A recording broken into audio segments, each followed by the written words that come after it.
Ma'am, come on back again. Oh, you want an example out of it? I see. I'll make an example out of anybody. Hang on. You want to stand here? You don't even. You want to stand here and be disrespectful? No, I will make an example. Understand my situation, like I don't care what your I'm not situation. making no excuses. You shouldn't be using ecstasy and methamphetamine. If you have a child, you can go back with the bailiff. Go back with the bailiff right now. It's ridiculous to me that you're saying you want a second chance, because this was your second chance. You've already been on probation. You were given the second chance of not going to prison. The fact that Ms. Holmes negotiated a cap of 8 years for you, you should thank your lucky stars. This is ridiculous.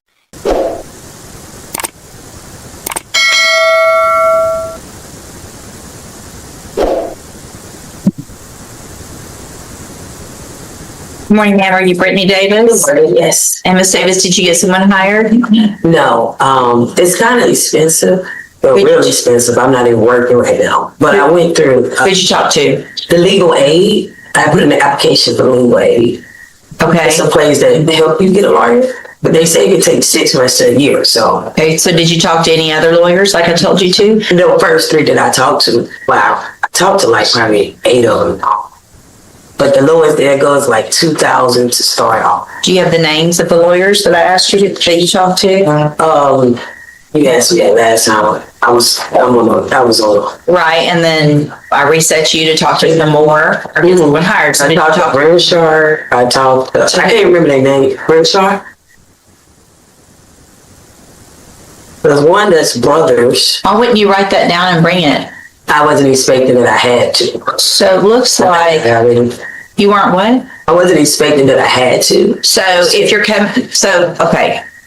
If I tell you to go talk to some lawyers and bring me the names of the lawyers you've talked to, and you don't think you can remember them, then I would think just common sense would tell you to write them down so that you could tell me that you did what I ordered you to do so that you wouldn't go back to jail.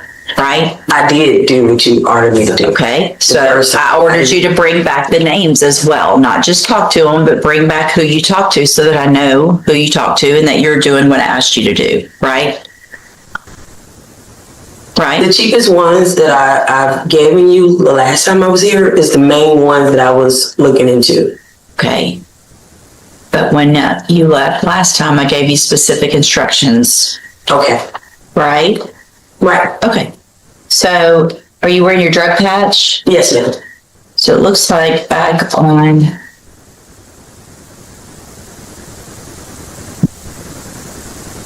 Second.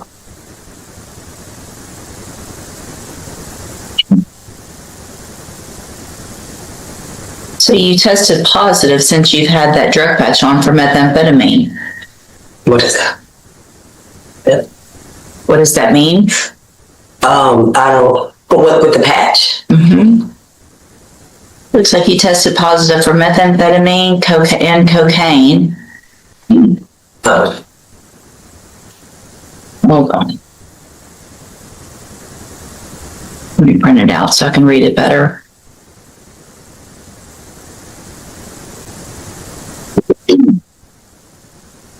So last time you were in here, you had an issue because you had showed up with your drug patch in your hand, so they couldn't test it. So I tested you in court, and then I made you get the drug patch put on again and told you to keep it on. And then the drug patch that was put on January 25th, which was the day before that court date. So you had one on, you had taken it in, you put it on, tested positive for methamphetamine and cocaine. Have a seat in the jury box. I'm going to have you tested this morning, and then I'll decide what to do. Thanks.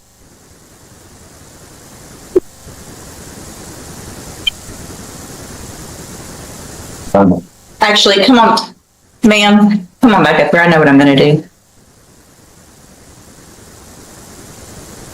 So, Ms. Davis, obviously it is a violation of your bond conditions to use any illegal substances, right? And so you tested positive for cocaine and methamphetamine on that drug patch. in addition to in the past not having it on correctly, and you didn't do what I asked you to do or ordered you to do also here. So I'm going to raise your bond at this time for those violations to $100,000. You will keep your court-appointed attorney while you're in custody. They'll be out to see you, and we'll just see what we do with your case at that point. You can go back with the bailiff.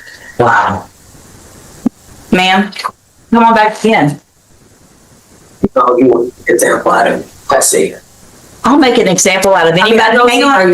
You want to stand here? You don't want. You want to stand here and be disrespectful? No, I will make an example. In my situation, like I don't care what your I'm not situation. taking no excuses. Okay. I take accountability. Right. So you tested positive for methamphetamine and cocaine. I don't know how to patch work, ma'am. I haven't been doing any drugs. Well, you did something. I don't know if that's like the patch pick up sweat. I don't know if that's like after the process or what, but I haven't been doing anything. All right. Go back with the bailiff. Good morning. Are you Melissa Taylor? Yes, ma'am. What do you have on your? Oh, this is my son, Britney Taylor. Why'd you wear that this morning? Because he's my entire world and he makes me feel. Okay. Miss Taylor, this is your initial. No, you were here before. Did you get someone hired? Ma'am? Did you get someone hired? No, I have contacted with 4 different attorneys. I have the printout paperwork, all the information. They're extremely expensive. I'm not going to get the funds gathered for that. Who'd you talk to? I spoke to, I have it down. Where? And a month ago. Where'd you? Right in the phone. Okay. Did you talk to some more since that last court date? The last hearings. You asked, you instructed me to get 3 quotes. That's what I did. I can get that turned into you after, Okay. If I test you this morning, you can have anything in your system? Have a seat in the jury box. We're going to text.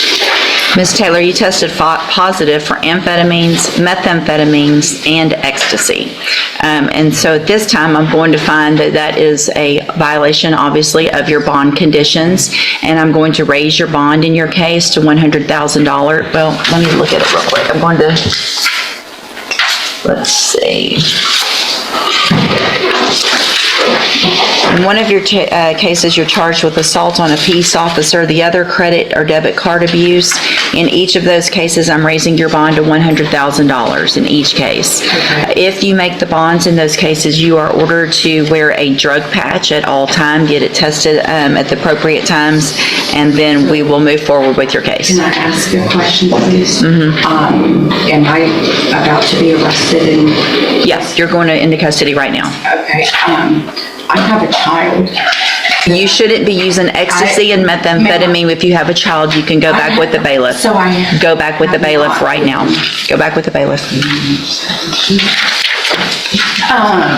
Go with the bailiff. Okay, so Ms. Dugas is on probation for the offense of robbery, a second-degree felony.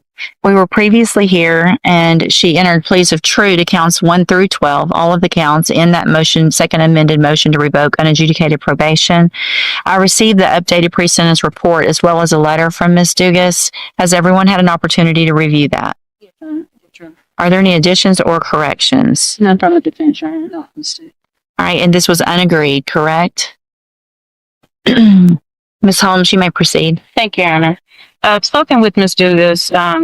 Obviously, the various new offenses and violations is not acceptable through probation. She understands that. She stated that throughout this time, she did not have much support. She was going through a hard time in life, and she resorted to doing and committing these offenses, not being in obviously the right state of mind to be able to successfully complete probation.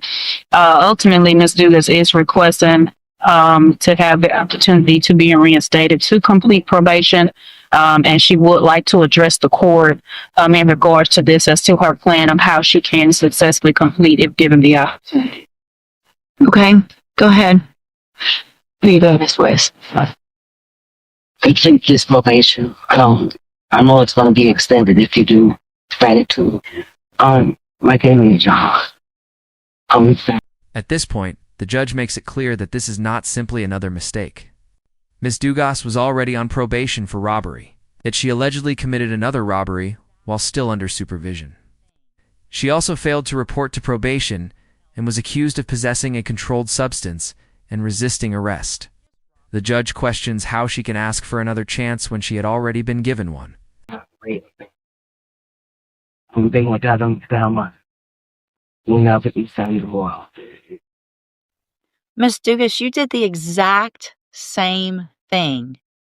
You robbed someone else while you're on probation for robbery. Not just rob someone else, you failed to ID, failed to report to probation, you committed the new offense of possession of a controlled substance, you resisted arrest, it's ridiculous to me that you're saying you want a second chance because this was your second chance. You've already been on probation. You were given the second chance of not going to prison. The fact that Miss Holmes negotiated a cap of 8 years for you, you should thank your lucky stars. This is ridiculous. 8 years, in my opinion, is not enough. You had every opportunity to do all the things that you're stop crying because you weren't crying when you were robbing people and using drugs and not being a good mom and not doing the things that you should have done when you were given this opportunity. Right? Miss Malfino? Sorry. I don't think I need to add anything to the board. I think, did you follow the agreement? Get age at the very least is appropriate for her based on a number of violations. I spoke with Mr. Champ yesterday. He does not want to continue to work with her. This is actually her third MTRP. It's about her fifth chance in line abuse, not just her second chance in that court abuse purpose. Ms. Dugas, I'm going to find that you entered your pleas of true to counts 1 through 12 freely and voluntarily. Find those counts true. Find sufficient evidence to find you guilty, and at this time, find you guilty of robbery. Going to sentence you to a term of 8 years in the Institutional Division of the Texas Department of Corrections. You will receive credit on that sentence for any time that you've been in custody that the law gives you the right to receive. I'm handing you the trial court certification that shows this was an agreement that I followed, and so you've waived your right to appeal. I've also handed you a written admonishment regarding your ineligibility to possess a firearm or ammunition. Because of the judgment entered against you, you're ineligible under Texas law to possess a firearm or ammunition. Possession of a firearm or ammunition could lead to charges against you. Firearm is a legal term, and you should read that written admonishment I provide you to see what devices qualify as a firearm. If you have questions about the laws that make you ineligible to possess a firearm or ammunition or about how long that lasts, you can talk to Ms. Holmes. I hope you take some advantage of this and actually do what you're saying you're going to do when you get out and change your life. There's programs in prison, take advantage of them, but you're not going to continue to get opportunities like this. If you continue to violate the law after this, you're going to be considered a habitual offender. And if you do anything again, your minimum punishment is going to be 25 years. 25 years minimum for what you've been doing. So you need to change your life or you're never going to see your kids, right? Go back with the bailiff.